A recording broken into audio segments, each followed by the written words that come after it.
За хөтөлбөр үргэлжлэн хурж ийн үзэгчтэй энэ хэсэгтээ та бүхэндээ зочноо уулзуулахад бэлэн болсон байна. Өнөөдрийн зочноор үйлчилгээний маркетингийн зөвлөх Гал Бадрах бидний студид хүрэлцэн ирсэн байна. Сайн байна уу? Энэ өдрийн мэнд төргий урилгыг маань хүлээн авч ирсэнд их баярлалаа. Үзэгчдэд маш хэрэгтэй. За нэг сонсоосай гэдэг сэдвийг бид бүхэн та нартаа хүргэх гээд зочныгаа бас урьж авчирсан юм аа. Тэгээд юуны төрөнд бас ярилцлагынхаа ихэнд тантай гоё дэлгэрэнгүй танилцуулаад яриагаа эхлэе гэж бодож байна. За тэгье. Намайг Гал Бадрах гэдэг үйлчилгээний маркетингийн зөвлөх гэсэн энэ консалтингийн ажлыг 6 жилийн өмнөөс Монголд анхдагчулж хийж эхэлсэн байгаа. Тэгээд Японд бол 7 жил амьдарсан. Японд Hilton зочид бодол болон үйлчилгээний байгууллагуудад ажиллаж исэн. Тэгээд тэр туршлагын үндэслээд энэ Японы үйлчилгээний маркетинг гэдэг намайг одоо Монголын үйлчилгээний салбарын гарын авлага маягаар хөвлөж гаргасан байгаа. Японы үйлчилгээний маркетинг гэдэг сэдв. За тэгээд энэ ном маань бас анхдагч болоо тий. Ер нь яг энэ үйлчилгээний маркетингч гэдэг юм уу? Ресторан одоо тий супермаркетч гэдэг юм уу тий? Ер нь яг иймэрхүү ном бас анхдагч болоо гэж бодоод байна л да. Тий, Монголд ирэхэд яг нөгөө яг онлын үүднээс дэлгүүрүүл юм байх хэрэгтэй, гол зогон газар юм байх хэрэгтэй гэсэн яг онлын номнууд бол байдаг. Яг үйлчлэгээ, зочин үйлчлэгчтэй яаж харилцах вэ? Одоо юу гэдэг зочноо яаж татах вэ ч юм уу тий? Зочин татахад өгвөл олон дахин ирүүлэх маркетинг юм яг тийм нарийн энгийн нэг талаар нь бичсэн тийм ном ирэхдээ Монголд байхгүй. Тэгэхээр нөгөө Монголын үйлчлэгээний салбар жаахан үйлчлэгээ муу байгаа нь одоо энэ гарын авлага тэгээ мэдээлэл жаахан хомс байгаатай холбоотой болоод бас бодож байна. Тий. Бид бүхэн цаашдаа одоо ер нь бол ингээ харахад энэ сэдвийг яг нэгэн дугаар дээр за нэг 20 минутын дотор одоо багтааж хүргэнэ гэдэг бол мэдээж одоо боломжгүй зүйл. Тэгээ цаашдаа ч бас ингээ гоё цувралаар хүргэе гэсэн бас бодолтой байгаа. Тэгээд өнөөдөр бас аль нэгийг нь сонгоод ярилцъя гэж бодож байна. Супермаркет уу, аль эсвэл зоогийн газар уу тий аль нэгэн дээр нь гоё сонгоод бас адилхан бизнес эрхэлдэг хүмүүс сонсож байгаа тий тэдгээр хүмүүст гоё мэдээлэл хүргэхээр бас ярилцъя гэж бодож байна. Тэгээ супермаркет намын 1-р бүлэг одоо нэг супермаркетаар эхэлт юм байлээ. Тэгээ яг энэ сэдвийн хүрээнд өнөөдөр хэдүүлээ ярилцуул яаж вэ? Тэгээ. За ер нь Японы гол баримтлагдаг зарчим юу гэдэг юм болоо? Японы одоо Японд нэг гоё үг байдیں۔ Игao Inochi гэдэг. Энэ юу гэсэн үг вэ? Нөгөө инээмсэгэл бол амнаас гэдэг. Би одоо байгууллагууд сургалт хийхдээ бас байнга хүмүүс асуудээ. Тэгэхээр хүмүүс юу гэж хэлдэг гэхээр инээмсэгэлдэг хүн бол одоо урт насалдаг ч юм уу, тий залуучдаг ч юм уу гэж үздэг бол японочууд тухайн компани ажилтан инээмсэглэдэггүй бол тухайн компани амнаас байхгүй богино хугацаатай гэж үздэг. Ялангуяа үйлчлэгээний байгууллага. Яг бол ажилтнууд инээмсэглэж зочинтой харилцахгүй бол зочин их хөвөлнө, компани дампуурна гэсэн үг.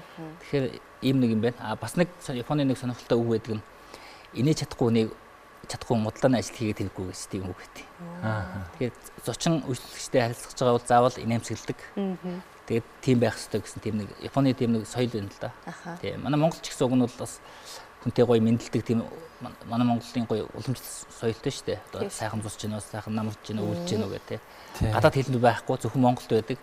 Тэгсэн мэтлээ манайхан тийм үйлчлэгээний уламжлалтын үндэсний тийм мэдлэгээний соёлоо жаа мартсан юм уу? Ер нь манайхан үйлчлэгээний байгууллагууд хүнтэй мэдлэгтэл дээр жаахан асуудалтай. Тийм өгөл нэг ичимхий ичимхий монголчуудын нөгөө ичимхий бүлэг зантай холбоотой ч юм уу нэг жоохон мэдлэг тал дээр жоохон асуудалтай санагдтыг. Ер нь нэг хүнтэй төрүүлж дуурахтаа нэг тийм асуудалтай шүү те. Ер нь. Тэгээ би байгууллагууд нөгөө сургалт хийхдээ юу гэж хэлдэг гэхээр за танай гэрт гаднаас хүн орж ирвэл та мэдлэх үү? Бүгд мэдлэнэ гэдэг байхгүй юу? Тэгвэл таны ажиллаж байгаа байгууллагт хүн орж ирдэ яагаад мэдлэх байгаа юм бэ? Тэр таг болчихдээ. Тэгэхээр яг адилхан байхгүй тийм. Яг бол зочин үйлчлэгч орж ирж байна. Таны бүтээгдэхүүн авах гэж байна. Өгвөл хоол зоглох гэж ирж байна тий. Тэдэг адилхан зочин байхгүй юу? Тэгвэл гэртээ зочин ихэд мэдлдэг, ажил дээр зочин ихэд мэдлдэг үү? Энэ энгийн офс нэг компани дээр очиж хүнтэй уулзалт хийх гэдэг офс дээр очих гэсэн офс ажилтнууд мэдлдэг шүү дээ. Бүгд цаашаа хараад ингээд чимээгүй суудаг. Заавал нэг дуудаад юм үнтэй уулзч чанаа гингүүт нэг хэлж өгдөг юм тий. Тэгэхээр бас нэг яг энэ үйлчилгээний яг энэ соёл дээр бас нийгэм нөлөөлөх юм шиг санагдлаа л яг дөнгөж сая таны ярингууд л те. Нийгэм магадгүй зүгээр нэг юм бас бидний амьдрал яг тийм ч нэг юм тийм таатай бус байгаа учраас хүн болгонтой нэг тийм сайхан энийгээд сайн байна уу гэдэг ингээд нэг юм харилцаа тэр хэвээрээ бас нэг багас тийм болоо гэж бодогдлоо. Тэгээ нийгмийн харилцаа бас байна. Бас нөгөө талаар нөгөө компаниудын ажилтнуудын нэг цалин хөлс тийм стресс. Цалингийн сэтгэл ханамж бас байгаа тийм ажилч тийм. Одоо шинэ сая 500 бол 2 сая авдаг хүн бол яаж ажиллаад нэг авдаг бол тэр хүн заавал энийг шаардлагагүй шүү дээ. Тий. Уурж бухимдаа тэгвэл эргүүд царайтай байж байгаа ч гэсэн адилхан цалингаа авна. Тийм тохиолдолд компани яг энэ чиглэлийн зочлох хүчний салбарт ажиллаж байгаа бизнес эрхлэг захирлууд яах ёстой гэхээр үнэхээр инээмсэглэж хүнтэйгээ харилцаж байгаа ажилтнаа дэмждэг, цалин дээр нэмэлт цалин олгодог гэдэг системтэй болоод нөгөө мөн илүү сайн ажиллана. Бусд нь тэр хүнийг дагаад бас адилхан ийм боломж байгаа юм байна гэдэг. Тэгвэл нөгөө тогтсон цалин бол тэгэл тогтсон. Тэгээд хүмүүс нь өсөлт дэвшил өсөхгүй шүү дээ. Тий. Инээмсэглэдэг найрсаг байх юм бол ажлын бүтээмж бас одоо нэмэгдэх нь шүү дээ тий. Ялангуяа одоо энэ супермаркет дээр за бусад дэлгүүрүүд дээр ч гэсэн тий сайхан харилцаа тогтоох юм бол дараагийн үйлчлэл одоо нэг ирсэн хүн маань дахиж ирдэг ч байдаг юм уу тий. Дахиад найз нөхдөд авчирдаг ч байдаг юм уу тий. Харилцаад нэг тийм гоё таатай уур амьсгалд орох хэвээр дуртай шүү дээ тий. Тэгээ Японд бас яг ингээд бусад байгууллагууд ч бас бүгд инээмсэглэж харьцдаг, бүгд сайхан мэдлдэг учраас одоо нөгөө өрсөлдөгч байгууллагууд ч бас адилхан байхгүй болохгүй болчиход байна шүү дээ тий. Нэг юм стандарт тогтоод их болсон тий. Монголд болохоор одоо яг сүүлийн үед та мэдж байгаа худалдаа үйлчлэгийн салбарт нөгөө CUG 25 ийм алт орж ирсэн тий гадаадын сүлжээ. Тэр орж ирсэн Монголд нөгөө жоохон инээмсэглэх ёстой юм байна.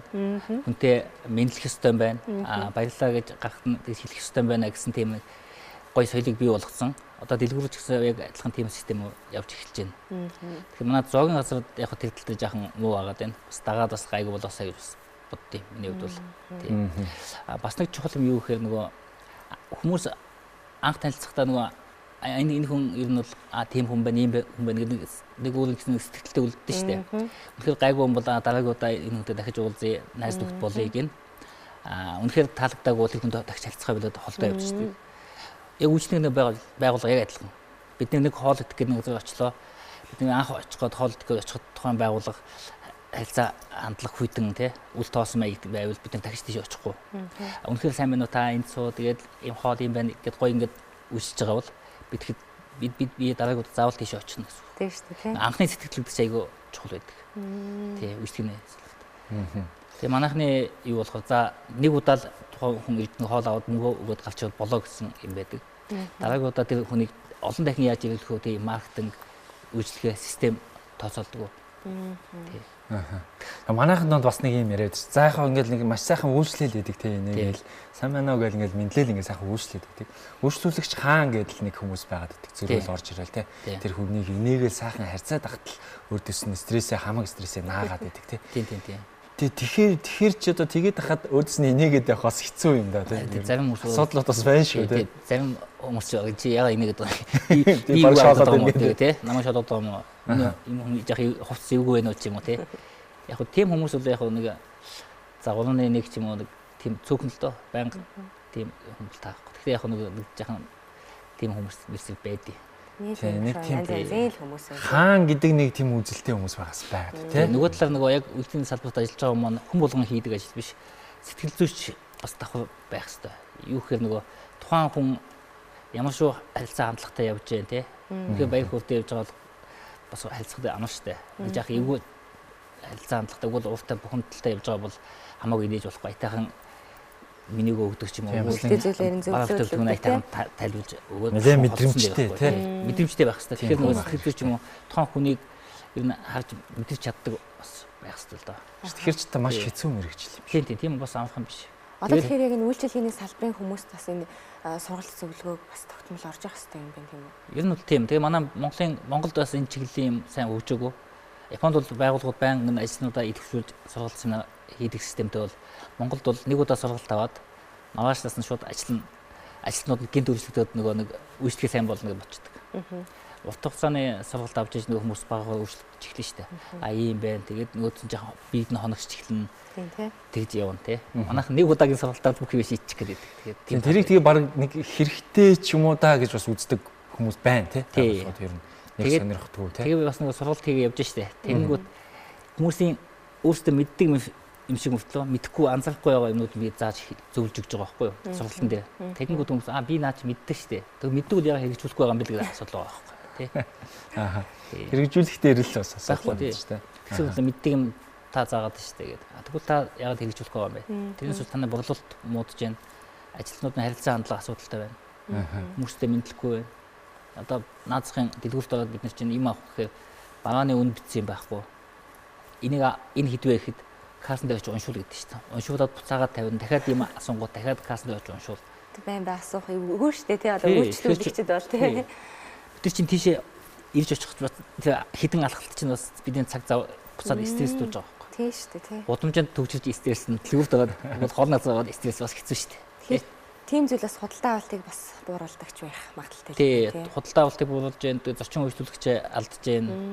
Тэгээд тухайн компани брэнд гэж байгаа шүү дээ. Дэлгүүрч бай, зогн газарч бай. Тэр тухайн компани брэнд алдагдчих эхэлж байгаа байхгүй. Хүмүүс нэг зочин алдахад цаана араас 20 хүн алдна гэж үзтээ. Яг нөгөө хүн тэнд хоол идэх нөгөө тэдний үйлчлэх муу юм блэ.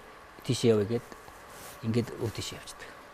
Ер нь нэг сайхан үйлчлэгээ сайтай газраар үйлчлүүлээ гарахт чи ер нь эргээд нэг очих тийм сэтгэл төрдөг шүү тий. Ер нь бол одоо бас нэг яг нөгөө зүгээр сонирхолж хэлэхэд манай хоолны газрууд та хоёр анзаарсан уу юу? Нөгөө хоолны газар зогийн газар маань дотор хаяг юу тухайн хоолны газрын нэрийг бичсэн юм айгу байх зөвхөн байдаг шүү дээ. Зөвхөн гаднаа хаяг бичдэг. Тий. Дотор байдгүй шүү дээ. Тэгээ бид нэг хоол идэх гээд хин нэг найз хамт хоол идэгээд дуудах болдог. Тэгэнгүүт дотор хаягжилт байхгүй. Тэгэхээр яах вэ гэхээр зөөгчийн дуудаад энэ юу гэдэг нэртэй вэ гэж асуудаг байхгүй.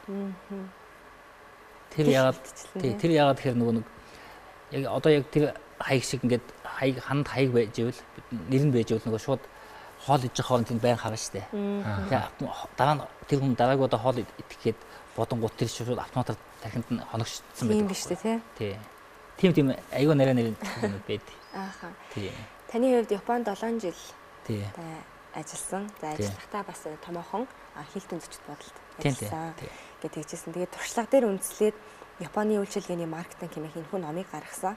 Яг уу сургалт тэ зөвлөгөөг бол ингээ өгдөг ч гэсэн төдийлэн сайн авч чаддаггүй одоо удирдлагууд ч байдаг юм уу, үйлчилгээний ажилчид ч байдаг юм уу. Ер нь бол яг ийм төрлийн номыг аваад уншаад үзэх юм бол тий хуваараа бизнес эрхлэгчид ч байдаг юм уу тий борлуулалт нэмэгдээ хүнээ татах ч гэдэг юм уу. Маш олон зүйлийг авах боломжтой юм шиг санагдлаа л да. Тий одоо шинэ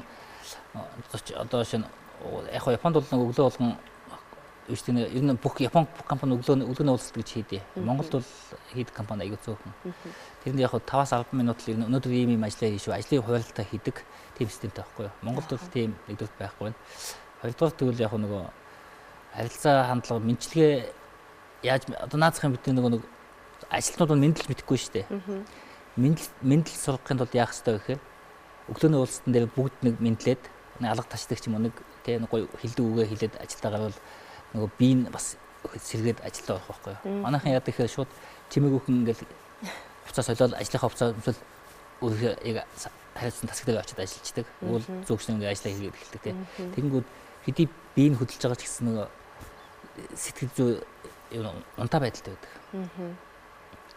Тэгээд нөгөө талаар өглөөний уулзалт хийдэг байвал одоо шинэ хүмүүсийг бүгд адилхан мэдлж хүнтэй мэдлэх тийм нэг дасгалыг хийхгүй бол нэг хүний чи одоо шууд хүмүүстэй мэдлж эхлэхээр нөгөө хүн чинь мэдлж чаддаг. Тий. Бас нэг тэр чинь нөгөө нэг дадал хэрэгтэй шүү дээ. Тий, дадлага хийгээд нь яахан тий. Тий, тэгжиж нөгөө тэгээ явах үед нь баярлаа гэд наацхан хэлцдэг ч яах тий. Тэгэхэд нөгөө хүн чинь хэдий холоос гарч байгаа хүмүүс та хоёр ч гэсэн ер нь анзаарч байсангүй. Та хэдий хоол идээд гарах үед баярлаа гэдэг хэлдэг хүмүүс аягүй цөөхөн. Гэтэ зарим яг томоохон гайгүй газрууд хэлдэг. Зарим газрууд ирэхэд хэлэхгүй. Тэгвэл бид нэр яг гарч байхдаа нэг чихээ хойно тавьсан явдаг байхгүй юу? Хэлэх нь яах вэ? Би ялангуяа ийм зүйлээ болохоор хэлэх нь яах вэ? Байнгын нэг юм анзаараастай тий. Хэлэхгүй наа за. Тэгээд гатах. За тэг чинь. Мөнгө авсан болоон байна да гэж бодож байна гэдэг. Хүмүүс чинь яг нөгөө зочин үйлчлүүлэгч бол тийм үйлдэл амин нарийн мэдэрч явдаг. Тэдний нөгөө бизнес эхэлж байгаа хүмүүс маань сайн мэддэг байхгүй гэсэн үг байхгүй юу? Одоо бид нар ч яах вэ? Дотооддоо бид хэд бол үйлчлүүлээ за баярлалаа баяртай гэдгийг бол заахаа сонсохгүйгээр ингээ яваад бас дасцсан байж магадгүй тий. Одоо яг ингээд уран талааны цаг уу ингээд жуулчд маш ихээр ирдэг. За яг ингээд ирээл бас л адилхан Улаанбаатар хотод ирээл нэг ресторанаар үйлчлүүлэн дэлгүүрээр орно. Ингээд нэг бөөм алхам тутамдаа л үйлчлэгээ авч байгаа. Яг тэр болгонд бас яг тэр гадаадууд маань бас нэг тийм сэтгэл гонсгорч идэм үү тий. Үйлчлэгээ нэг юм хагас дутуу авдаг нэг тийм сэтгэл зүй бас суучих уу гэдэг. Тийм нэлээд байгаа. Ялангуяа одоо нөгөө хоолны газар тэгэхэд меню гадаадынхан ордог овдогч бай те. Миний монголоор бичээтэй байх жишээ нэ. Тэгэнгүүт одоо янз янзын монгол хоолнуудыг монголоор бичсэн. Тэгээд зураг байхгүй. Тэгээд бахан цуглаа бичсэн байгаа. Тэгээд нэг үрчлэл нөгөө гайд маань одоо тайлбарлаж өгнө шүү дээ. А энэ тим хоол, ийм хоол, энэ ийм мах хийсэн. Тэгээд нэг танаа нэг тим маягийн хоол гултай шүл байлаа гэж. Танаа одоо Япон хүн байлаа гэж бодоход танаа өдөөн эсвэл сабаго амьтаа төстэй маягийн тим нэг хоол гэх юм уу те. Тэгэхээр болж өгд одоо шинэ нэг тим маягийн нэг зурагтай ч юм уу англиар бичсэн байх ч юм уу. Тэгээд үнэхээр гадаадынхын ирдэг газар бол олон зөөгчтэй бол нэгний ядахтаа англи ажлуудтай байх жишээ нэ тий. Дэлхийн нийтийн хэл англи гэдэг утгаараа. Тийм бас нарийн юм байна. Тэгээд би ялангуяа японочдыг харьцдаг болохоор одоо үйлчлэгийн газарт ялангуяа хоолны газарт нөгөө манай Монголын нөгөө хоол хүлээх хугацаа чинь 30-аас 30 минутаас 1 цаг штэ. Тэгэхээр би яадаг гэхээр үйл цай кофе юм уу, үйл пим уулгаад хүлээж авах хооронд нөгөө хоол нь их маягаар зохицуулдаг. Тий. Тэгэхгүй болохоор 30-аас 1 цаг хүн хүлээнэ хэрэг ингээд хүлээгээ суглаа хэцүү болж байгаа байхгүй. Тэгэхээр ямар нэгэн тийм саатуулах тий нэг анзаарахгүй байлгах тийм. Монголын үйлчлэгээ гайгүй шээ гэж анзаарах мэддэхгүй яханд бол нэг тийм хүмүүс арга тактик хэрэглэдэг байхгүй. Тэгэхгүй хүлээгээ суулж байгаа хэцүү тэгээд. Японочдын үйлчилгээний соёл гэдэг бол одоо мэдээж дэлхийн жишг шүү дээ тий. Тийм. Тэгэхээр яг энэ номонд бас нэг win-win зарчим гэдэг юм л та. Энэ зарчмыг нэг танилцуулаад өгвөл яадаг юм л та. Тий энэ болохоор нөгөө худалдааны ерөөхдөө японочдын бүгд одоо Япон бүх бизнесмэнүүдийн бүх хүмүүс хэрэглэдэг зарчим. Юу гэхээр худалдагч бай худалдан авагч одоо худалдагч те аль нь харилцан итгэлцэл дээр бие нэгээд 50-50% ашигтай ажиллах хэрэгтэй. 60-40 ч юм уу 70-30 ч юм уу тийм байж болохгүй.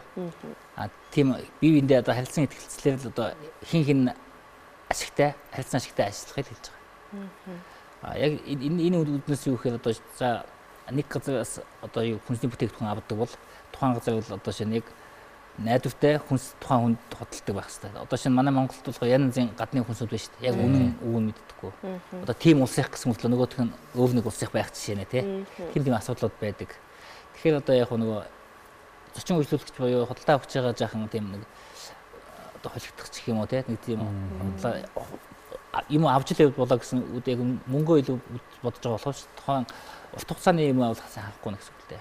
Weaving гэдэг зарчим бол ерөөхдөө урт хугацааны харилцан ашигтай тэгээд харилцан итгэлтэй тий. Тийм биш үл японочдод хэзээч бизнес хийхгүй тийм маягийн хүмүүс. Одоо 1-2 жилийн хугацаатай ч юм уу нэг удаагийн ашиг манайх монголчууд бол нэг удаагийн ашиг хардаг тий. Японочдод бол 5-10 жил урт хугацааны ашиг багтай байж болно. Гэхдээ 5-10 жилийн урт хугацааны жоохон ашиг өгдөг юм илүү хөрөнгө оруулалт өгвөл хамтарч ажиллах гэсэн. Онцлог байна. Үйлчлэгээний байгууллагт ажиллаж байгаа хүмүүсийг бид заахаа Монголын нөхцөлд гэж бодох юм бол ерөнхийдөө бас нэг за бараг л ямар ч хамаагүй нэг хүн хийчих төрлийн ажил мэргэжил гэж бас харддаг юм болоо гэж зүгээр миний бодол тэгж ажиглагддаг. Тэгээ яванд яг үндсэндээ бол энэ мэргэжил нь өөрөө маш нарийн. Тий. Олон зүйлийг шаарддаг, тий? Мэдрэмж одоо юу гэдгийг мэдээлэлтэй бүх зүйлийг шаарддаг юм мэргэжил байгаад байдаг, тий? Тий.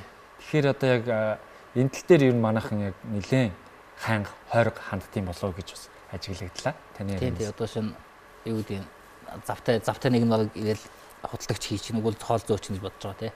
Тухайн хүн наацхан хоолны мэдлэг тэгээд ямар хүнс одоо аль хэвтэй хүний биед эвгүй болох вэ? Ялангуяа тийм гадных жуулчд мууч ялангуяа сайн асуухгүй өндөг болон янзын дэмсний харилцаатай хүмүүс тэрний биеийн мууд магадaltaй. Тэрнийг анзаарахгүй бол тэр асуудал үүсвэл хэн харилцаа амнаас янзын асуудал гарвал тий. Тухайн хоолны газар өгвөл манайхан бол зөөгч рүү чигч магадгүй дээ. Тэгэхээр айгүй энэ миний айгүй нарийн чухал сайн асуудал авалж явахгүй бол ерөнхийдөө одоо нөгөө яг таны хэлдгээр нөгөө одоо худалдагч бол ямархан хинч хамаагүй хийдэг ажил биш. Одоо бараа бүтээгдэхүүн байгаа шүү дээ. Нэг бүтээгдэхүүнийг энэ ийм ашиг ингэж хэрэгэлдэг те. Ийм улсын яг ингэдэг тэгдэг бүх нарийн мэдээлэл мэддэг байх хэрэгтэй л дээ. Тэгэхгүй зүгээр тэгэл болоо. Монгол бол их тийм аяг л явж байна. Зарим нь одоо хаана авал байвал бай те.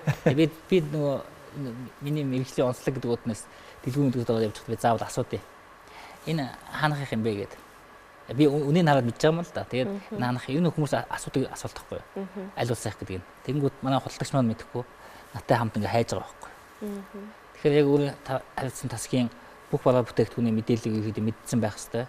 Тэгжиж нөгөө зочин үйлчлэл хийхгүй худалдагч мэдэхгүй байхад би яаж авах юм бэ? Тийм үстэй. Аюултай шүү дээ.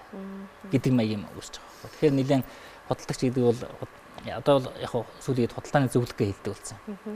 Худалдааны зөвлөх шүү. Тэг үг нь лаг үгтэй болсон байгаа шүү дээ. Худалдагч биш. Тэгсэн мэтлөө ажиллаа мэдэхгүй байна. Юм хүн зөвлөгөө өгч чадахгүй гэдэг л асуудал байна л да. Тий. Тэгэхээр нэгээс нэ бас чухал мэрэгжлийн нэг болсон гэсэн үг. Тийм байна шүү. Захын нэг хүн очиод хийх боломжгүй. Тийм байна тий.